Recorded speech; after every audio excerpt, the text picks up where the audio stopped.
શું તમારા માસિક સમય કરતાં વહેલા કે મોડા આવે છે?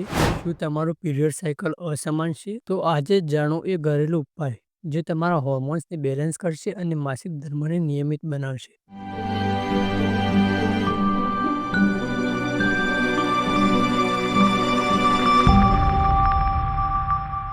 મુખ્ય કારણો શું છે? માસિક ધર્મમાં અસમયે ફેરફાર થવાના મુખ્ય કારણો આ છે: હોર્મોનલ અસંતુલન, તણાવ અને ઊંઘની અછત, વધુ કે ઓછું શરીર વજન, થાઇરોઇડ, પીસીઓડી, પીસીઓએસ, અયોગ્ય ખોરાક અને જીવનશૈલી. ઉપાય 1: તુલસી પ્લસ મધ. દરરોજ સવારે ખાલી પેટ 5 તુલસીના પાન અને 1 ચમચી શુદ્ધ મધ સાથે ખાવાથી હોર્મોન્સ બેલેન્સ થાય છે અને માસિક નિયમિત બને છે. ઉપાય 2: મેથીનું પાણી. રાત્રે 1 ચમચી મેથીના દાણા પાણીમાં ભીંજવી દો.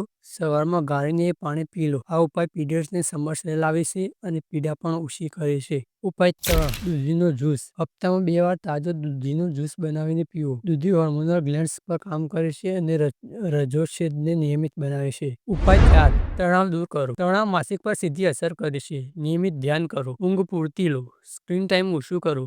પ્રાણાયામ અને યોગ કરો. ઉપાય 5: શું ટાળવું જોઈએ? આવા સમયે આ વસ્તુઓ ટાળો: જંક ફૂડ, વધારે મીઠું, ઊંઘની અછત, પાણીની અછત, વધુ કફવાળું ખાવાનું. ઉપાય 6: ક્યારે ડોક્ટરને બતાવવું? જો પીરિયડ્સ 2 મહિનાથી ના આવ્યા હોય, ખૂબ જ રક્તસ્રાવ થતો હોય અથવા દુખાવા અસહ્ય હોય તો ડોક્ટરની સલાહ અવશ્ય લો. માસિક ધર્મ સ્ત્રીના શરીરનું સંકેત છે, એને અવગણશો નહીં. આ સરળ ઘરેલું ઉપાય તમારા જીવનમાં ફેરફાર લાવી શકે છે. જો તમને વિડીયો ઉપયોગી લાગ્યો હોય તો લાઈક કરો, શેર કરો અને સ્વાસ્થ્ય ગુજરાત ચેનલને સબસ્ક્રાઇબ કરો. આજે જ આ ઉપાય અજમાવો અને રેગ્યુલર પીરિયડ્સ મેળવો.